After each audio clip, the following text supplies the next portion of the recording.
Patatras, la machine tombe et le récipient qui contenait l'eau explose sur le sol. Hello tout le monde, j'espère que vous allez tous et toutes très bien. On se retrouve dans une énième partie de la série Je juge vos pires expériences chez Sephora ou en parfumerie. Vous pouvez vous abonner à la chaîne si jamais ce genre de vidéo vous intéresse et si vous regardez la série depuis un petit bout de temps mais que vous n'êtes toujours pas abonné, c'est le meilleur moyen de me soutenir. Et en attendant, c'est parti. Vous pouvez toujours me les envoyer par mail juste là. Je vous mets également l'objet qu'il faut bien noter. Comme ça, du coup, vous pourrez peut-être passer dans une prochaine vidéo. On commence avec l'anecdote de Marine. Hello Marine, j'adore ta chaîne pour tes conseils soins et make-up et je regarde toutes les vidéos de la série Je juge. Mais c'est une série qui vous plaît bien. J'ai une anecdote, ce n'est pas en parfumerie, c'était un stand de soins pour la peau dans un salon il y a quelques années. C'est vrai que du coup des fois vous avez des petits stands comme ça, alors je sais pas si elle parle d'un salon d'esthétique, mais des fois vous avez des animations en fait. Pour le contexte, j'avais beaucoup de points noirs sur le visage qui se voient plus ou moins selon la saison. Ils sont très incrustés, j'arrive pas à m'en débarrasser, ça m'a complexé quand j'étais jeune, mais à cette époque, plus du tout. Ok. Bref, nous nous promenons dans le stand avec mon chéri et un animateur m'aborde devant le stand de soins en me disant que son produit est miraculeux contre les points noirs et que vu l'état de ma peau et de mes pores extrêmement dilatés, c'est une aubaine pour moi. C'est hyper culotté de dire ça, genre ah mais vous avez tellement la peau, oh la my god, ma peau chérie, t'as la peau tellement défoncée, tu vas voir, c'est une aubaine, mon produit. Comment tu sais utiliser un complexe pour vendre ça, c'est terrible. Je trouve que c'est la méthode de vente la pire au monde, vraiment. Et c'est même pas une méthode de vente, c'est juste terrible de faire ce genre de truc, quoi. Autant dire que c'était hyper vexant comme approche, ben non mais clairement, surtout qu'il y avait du monde et que tout le monde s'est retourné pour me dévisager avec attention. Après tu ressens vraiment genre un animal de foire là. Alors, ah oui c'est vrai qu'elle a des points noirs. Ah ouais, non mais sérieusement, enfin c'est quoi ça? N'importe quoi. À cette époque j'étais hyper naïve et je me faisais hyper souvent avoir par des vendeurs qui pouvaient vraiment me vendre n'importe quoi. Heureusement que mon amoureux était là et très vite rembarré le mec en lui disant qu'on dépensera pas un centime pour sa crème à l'arnaque et que j'en avais pas besoin. Pour te rire. Merci à toi pour ta vidéo et gros bisous. Félicitations aussi pour ta grossesse. Pour ma part, j'ai accouché de mon premier enfant la semaine prochaine. Elle me l'a envoyé il y a 5 jours. Donc écoute Marine, si jamais tu passes par là, toutes mes félicitations si jamais tu as accouché. Et donc, mort de rire. Alors, la crème à l'arnaque, ça m'a fait rigoler. Alors, il est probable que la crème fonctionnait très très bien. Hein. C'est-à-dire que là, on remet pas du tout en question et en cause le produit. Et ça se trouve, il était exceptionnel. Et c'était un très bon produit avec de l'acide salicylique pour les points noirs, par exemple, qui est un actif qui est réputé justement pour les points noirs. Bref, ça se trouve, le truc était vraiment top. Mais tu dis pas ça en fait, genre tu dis pas ça et surtout c'est vraiment une approche absolument pourrie et pitoyable, le mec j'ai honte pour lui quoi, vraiment. Mais chut. Mais taisez-vous. Alors ensuite on a une petite expérience de la part de Eve. Salut, voici ma pire anecdote dans un Sephora. Je venais de subir des soins dentaires assez importants et j'étais sous antibiotiques. À savoir que je réagis toujours hyper fortement à ces médocs et que ma peau était très sèche. Je n'avais pas beaucoup envie de me maquiller dans cette période parce que je souffrais beaucoup de mes dents. J'avoue que c'est un peu la galère. C'était genre hyper douloureux et tout. Maquiller une copine qui venait de se faire, alors c'est pas une opération mais elle venait de se faire étirer ici le visage, elle allait faire un lifting et tout. Et déjà je me souviens, j'étais là avec mon beauty blender pour lui camoufler un peu les petits bleus qu'elle avait et tout, j'étais là ok, et genre t'as tellement peur en fait de faire voilà la personne, je comprends complètement. Donc je me rends dans le Sephora de ma ville pour acheter un cadeau à une copine pour son anniversaire. Je me dirige vers les parfums, une vendeuse me conseille très rapidement et froide. Je sens qu'elle me juge à mort. Elle s'arrête au milieu de ma phrase et me dit d'un ton hyper sévère: non mais en fait votre peau est hyper déshydratée, vous devez l'hydrater parce que là c'est pas possible hein. Mais madame, pourquoi vous parlez comme ça aux gens? Mais calmez-vous, tout va bien, enfin... La terre tourne encore, il n'y a pas de souci. Hein. Oh là là. Du coup, je me suis sentie obligée de me justifier sur ma prise de médicaments. J'ai tourné les talons et je suis partie. C'est sûr que ça vaut pas les anecdotes croustillantes que tu peux lire, mais bref, j'avais quand même envie de te l'écrire. Tes vidéos, c'est un vrai bol d'air frais. Merci Eve, c'est trop mignon. Non, en vrai, c'est pas cool. Enfin, après, là, c'est vrai qu'elle t'a pas insulté non plus.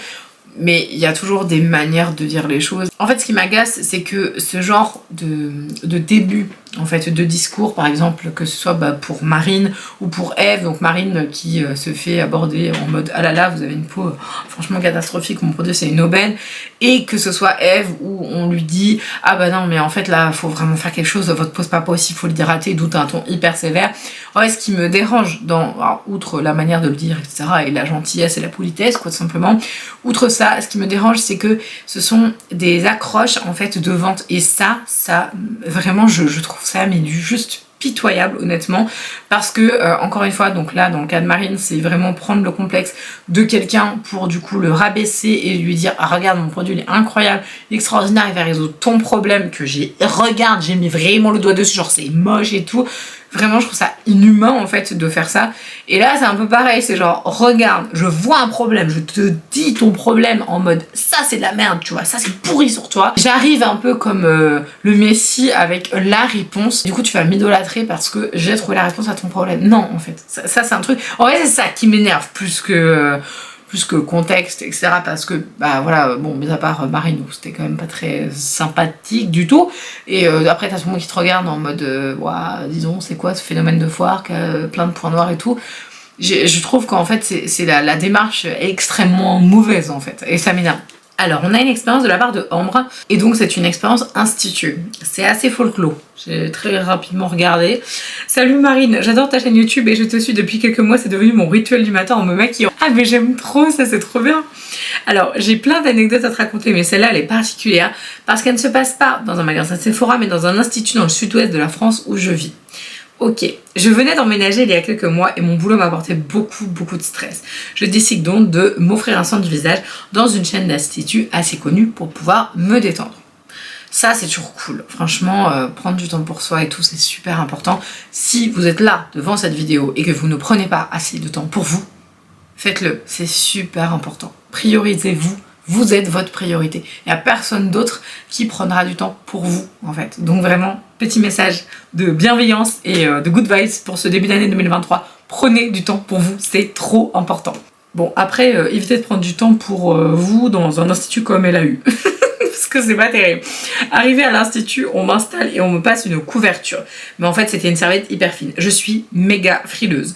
Donc comment te dire que ça commence très mal. Mais bon, je dis rien. En institut, l'objectif c'est que tu sois le plus à l'aise possible. Vraiment. Surtout quand tu viens de faire un soin complet, que t'es moitié à poil. Excusez-moi parce que voilà, hein, clairement, je suis désolée. Mais quand tu fais un soin de visage, t'es obligé d'enlever le haut complètement. Donc t'as une serviette là. Enfin, je suis désolée si tu le fais en... Je sais pas quand est-ce qu'elle m'a envoyé ça. Ouais, c'est en hiver. Donc si tu le fais en plein hiver, tu te les pelles à moins que ce soit bien chauffé. Enfin voilà, faut vraiment que le confort soit au top du top. Donc faut surtout pas hésiter à dire les choses vraiment. Le soin du visage commence et pendant le gommage, je sens ma peau me chauffer, brûler. Mais genre vraiment quoi. Mais bon, je me dis qu'elle sait ce qu'elle fait, qu'elle allait très vite dans tous ses gestes et ça commençait à me stresser. Ah ouais, faut prendre le time quoi. Genre, elle prend pas le train. Faut y aller mollo quand même.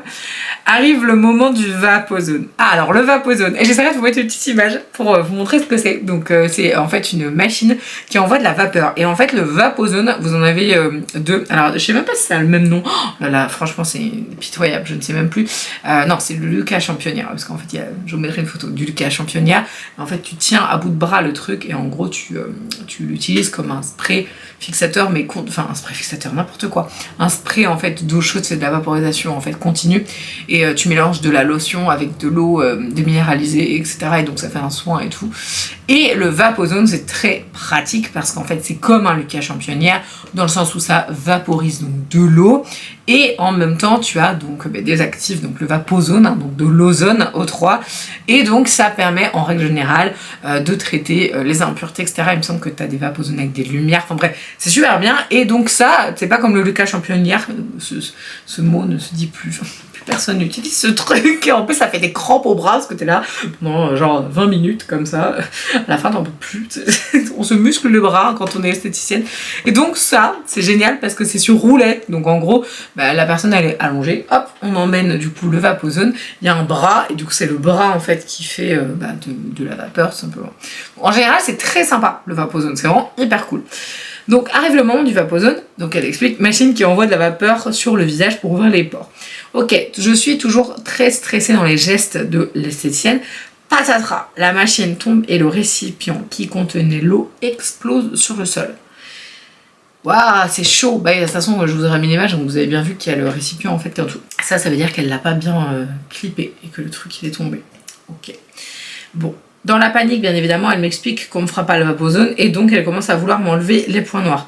Mais bon, ça fait vraiment super mal quand les pores ne sont pas ouverts. Bah, parce qu'en fait, le vapozone, ce qui est très bien, c'est que bah, comme c'est une imbibition hydrique, en fait, du coup, tu peux facilement retirer comme ça. Bref, je vous fais un petit cours d'esthétique en même temps. La nana, elle raconte le truc et elle fait un cours en même temps. Bref. Oui, donc en effet, je pense que tu as dû avoir très très mal parce que à sec comme ça, les points noirs, ça fait super mal. Surtout qu'en règle générale, c'est soit avec des mouchoirs, donc c'est vraiment avec le doigt et le mouchoir, ou alors c'est avec, vous savez, les petits engins de torture tout petits, là, les pierres comédons, c'est hyper douloureux. Bref, vient le moment du modelage. Ah, enfin, ça c'est le truc sympa. Sur le visage qui devait durer 20 minutes et qui a duré à la place 1 minute. Et je rigole même pas. 1 minute, je suis quand même vraiment gentille. Ok, sympa. Surtout qu'en plus, elle aurait pu te le faire durer plus longtemps vu que le vapozone, elle l'a pas fait. Ah oui, mais du coup, elle a fait l'extraction. Moi, c'est pareil. Bon, bah non. Bref, bon, elle est juste nulle. Elle me pose ensuite le masque et on profite pour ramasser les bouts de verre et l'eau au sol. Ce qui est normal, je comprends. Oh my god, attendez, parce que du coup, ah oui, il y avait des bouts de verre. Oh, putain, c'est chaud. Oh, ça veut dire qu'en gros, pendant tout le soin, il y avait des bouts de verre par terre. Alors, heureusement qu'elle les a pas ramassés direct, parce que, enfin, moi, perso, je suis désolée, mais tu fais tomber ça, tu ramasses les bouts de verre. Moi, j'ai plus confiance en tes mains. Hein, je me dis, je vais me prendre un morceau de verre et tout. Oh là là, quelle horreur. Bon, comment te dire que les bruits de bouts de verre par terre, l'esthéticienne qui parle très fort pour faire comprendre à ses collègues de c'est leur faute si le vapozone a cassé. Difficile de se détendre. Attends, quoi? Comment te dire que les bruits de bouts de verre par terre et l'esthéticienne qui parle très fort pour faire comprendre à ses collègues que c'est de leur faute si le vapozone a cassé? Alors tu m'expliques comment ça peut être de leur faute alors qu'elles sont pas dans la cabine?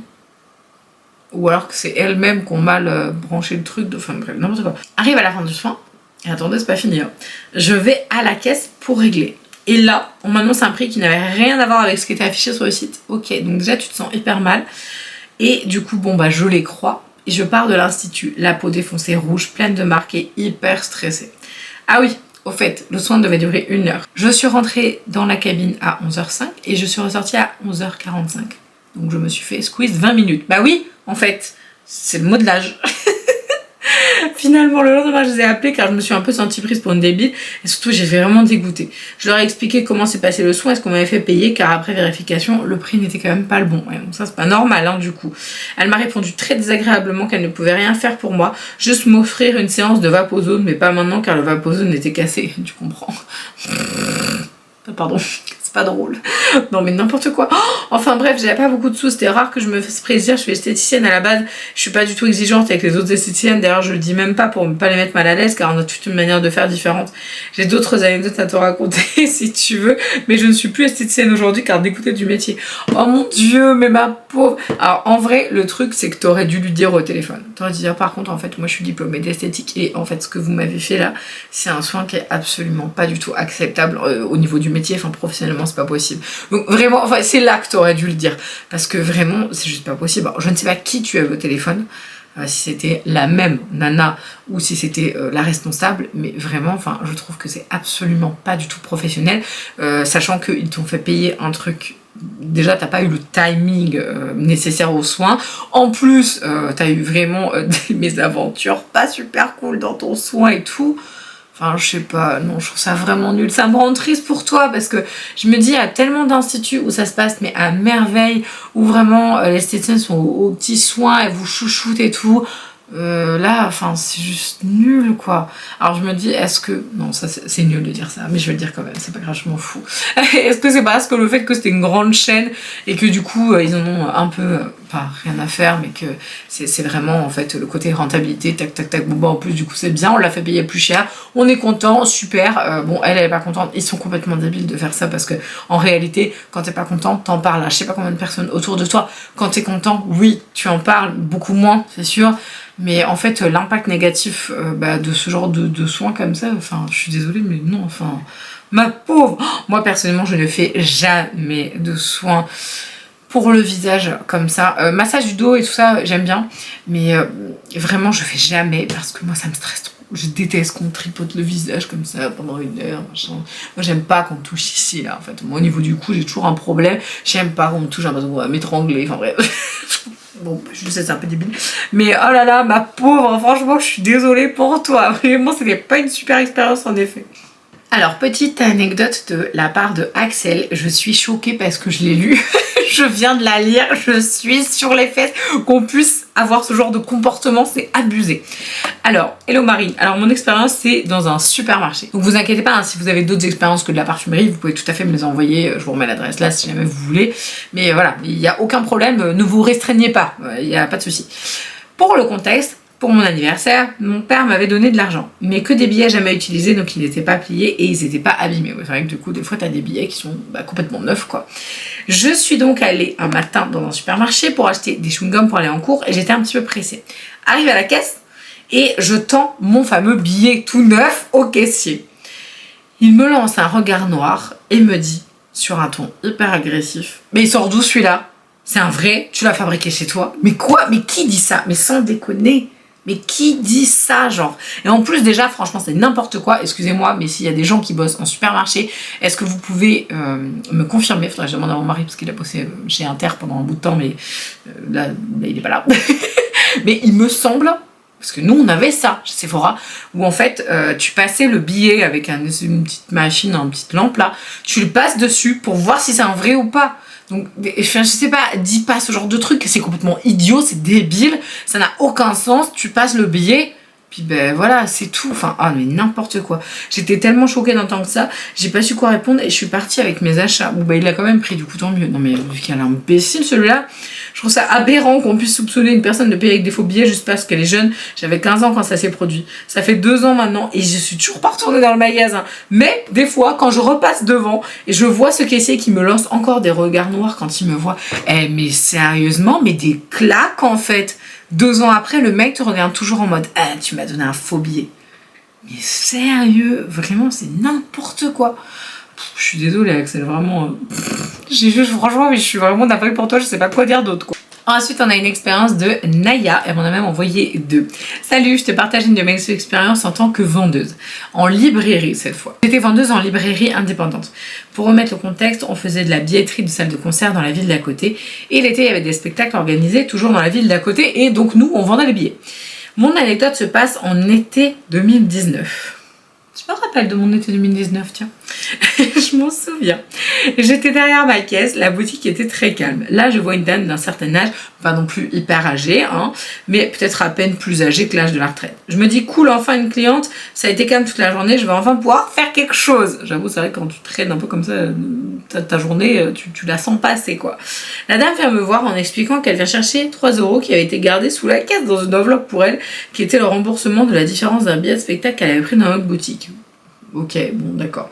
Seulement il y avait eu un problème et elle avait dû finalement prendre le billet directement à la salle de spectacle, donc c'était moins cher que chez nous. Bref, billet qu'elle avait déjà payé et il fallait quand même lui rembourser la différence. Bon d'accord, jusque là rien de bien choquant, on a l'habitude de garder ce genre de choses dans une enveloppe sous la caisse. Je cherche donc la fameuse enveloppe, je dis à la dame que je la trouve pas. Je lui demande quand est-ce qu'elle est venue prendre le billet et là le sketch commence. Elle me répond, c'était l'été dernier, c'était votre collègue aux cheveux frisés qui me l'a vendu. Elle devrait quand même savoir.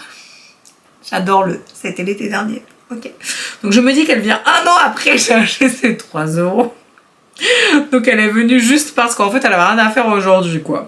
Je lui dis que cette fameuse collègue n'est pas là parce qu'elle est en arrêt. Elle a de l'agence parce qu'en plus la collègue pourrait ne plus travailler du tout. Bref. De là elle me demande si j'ai pas son numéro de téléphone personnel pour l'appeler. Je lui réponds que non, je peux pas l'appeler pour 3 € et qu'elle était censée venir chercher il y a quand même 1 an, quoi. Mais mort de rire. La dame insiste pour appeler ma collègue. Je lui réponds gentiment. Écoutez madame, ma collègue vient d'accoucher et profite de son bébé. Je vais pas l'appeler. Je suis désolée. C'était l'année dernière. Je sais pas où sont passés vos 3 €. Je suis désolée. Elle me répond. Mais vous comprenez, je viens pas souvent en ville. Je pourrais pas venir avant. Il y avait que votre collègue dans la boutique. Elle sait de quoi je parle. Vous pouvez vraiment pas l'appeler. Mais meuf, mais calmos en fait. Genre, déjà bon, je sais 3 €, c'est 3 €. Mais en fait, si t'es réellement aussi près de tes sous pour que 3 euros, c'est réellement 3 euros, mais tu viens les chercher avant, en fait. Je sais pas, c'est pas possible. Ou alors tu appelles éventuellement et tu dis, excusez-moi, j'ai énormément de choses à faire ou je sais pas, ou je peux pas venir. Est-ce que vous pouvez me le mettre de côté vraiment pendant longtemps parce que je sais pas quand est-ce que je viendrai dans une bannette, dans la bannette d'une de vos collègues, par exemple, tu vois, enfin un truc. Bon, bref, je commence à perdre patience. Je lui explique que c'est vraiment pas possible. Et là, elle me dit qu'il y avait aussi mon collègue qui était présent ce jour-là. Ah bon, bah finalement, du coup, il y avait pas qu'elle. Un peu bizarre. Mon collègue à ce moment-là était à son ordinateur un peu plus loin dans la boutique. Je dis donc à la dame, elle lui demandait alors si vous voulez, il n'y a pas de problème. La dame va donc voir mon fameux collègue, j'entends plus rien parce que c'était un peu plus loin. Et là j'entends la dame dire, comprenez, c'est pas la somme, mais quand même 3 euros c'est pas rien. Elle revient en compagnie de mes 2 collègues. La collègue prend 2 euros dans la caisse et lui donne pour la faire taire et qu'elle arrête d'insister. Elle est partie de toutes les anecdotes que j'ai eues, c'est vraiment celle-là la plus what the fuck. Oui, honnêtement, je pense que là, quand tu pète un plomb pour 3 euros. Je dis pas qu'il faut pas péter un plomb pour 3 euros. Je dis pas ça. Je dis pas qu'il faut pas être aussi près de ses sous que 3 euros parce que pour certaines familles, 3 euros c'est 3 euros. Enfin, je veux dire, 1 euro c'est 1 euro même. Et ben bref. Et oui, mais du coup, tu viens pas un an après et tu casses pas les pieds. J'ai failli le dire, excusez-moi. Tu ne casses pas les pieds, clairement, pour ça aussi longtemps après. On se réveille pas un an après pour faire des remontrances aux gens. C'est pas possible, ça. Ça, tu te dis, mais je ne comprends pas le principe, en fait. Hein. Bref, je suis tout à fait d'accord que, honnêtement, là, fallait juste lui donner 3 euros. Bon, c'est pas grave, allez, hop, file 3 euros de la caisse, je sais pas ce qui s'est passé. Alors, moi, ce qui m'aurait intéressé de savoir, c'est du coup, la collègue qui a accouché quand tu lui as raconté l'histoire. Qu'est-ce qu'elle a dit, quoi? Est-ce qu'elle a dit, ah, mais oui, j'avais les 3 euros? Et là, tu fais, ah merde, on a arnaqué 1 euro, parce que du coup, on en a rendu que 2. J'ai aussi une anecdote d'un homme qui venait tous les jours acheter un bic noir, genre le crayon bic, trop bizarre. Pendant 2 semaines, je le voyais venir tous les matins acheter son bic noir. Bon, peut-être qu'il collectionnait les crayons, chacun son truc, je ne sais pas. Au bout de 2 semaines, il s'en va en me disant, vous êtes bien jolie. À part merci, je savais pas quoi répondre. Ok, d'accord. Suite à ça, je l'ai pas vu revenir pendant 1 semaine. Il est revenu après tous les jours. Il faisait semblant de regarder les livres en m'observant. Hyper glauque. C'est horrible. Ah là là, de là, j'apprends qu'il a écrit un mot osé à une de mes collègues. Déjà, je me dis, il est chelou le gars. En septembre, je rentre en 2e année de fac. Et au bout de 2 semaines, je vois que le mec vient dans la fac pendant la pause des étudiants prendre son café à la machine à café, alors que le mec n'est pas étudiant du tout. Il faut savoir que la fac où j'étais était en plein centre-ville, juste à côté de la librairie où je travaillais. Du coup, je me dis, ok, chelou, on dirait qu'il me suit. Je vais donc au secrétariat de la fac en expliquant la situation. Cet homme venait tous les jours à la faculté. Un vigile est allé le voir en lui expliquant qu'il pouvait pas rentrer comme ça sans étudiant et il est parti. J'ai jamais revu cet homme de ma vie. Mais c'est quoi ça? Là, c'est un mystère quand même, hein. Qu'est-ce qu'il faisait avec ses crayons bic? Je ne sais pas. C'est très bizarre. Et pourquoi le mec va dans une fac? C'est un peu pervers quand même, non? Je sais pas, dites-moi ce que vous en pensez. Et si jamais vous êtes toujours là, le mot magique de la vidéo, ce sera le mot bic. C'est quand même très particulier comme histoire. Hein. Du coup, c'est très mystérieux. Hein. Un peu chelou quand même. Hein. Ça fait flipper un petit peu. J'espère que la vidéo vous a plu. Si c'est le cas, je vous invite à vous abonner, à mettre un petit like. Ça fait toujours plaisir. En attendant, je vous embrasse de tout mon cœur et je vous dis à la prochaine. Ciao!